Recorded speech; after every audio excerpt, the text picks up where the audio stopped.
Abuya Pacome yeye sasa anazituma tu, imewekwa kwenye njia kwa Maxi goalkeeper katana Maxi pia Zengeli.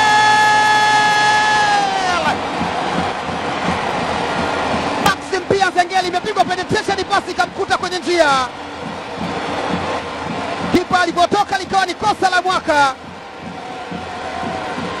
akausogeza tu pembeni kule, mpira ukatambaa kimo cha nyoka moja kwa moja kwenye nyavu. Wanatangulia wananchi katika muda usiozidi dakika 10 tangu kuanza kwa kipindi cha pili. Aliamua kushuka chini Pacome, akaamua yeye sasa atachezesha timu kwenye mstari unaogaa uwanja ule, akamwona kwenye njia Maxi pia Zengeli. Metata alipotoka ndo likawa kosa lake la kuanzia mwaka,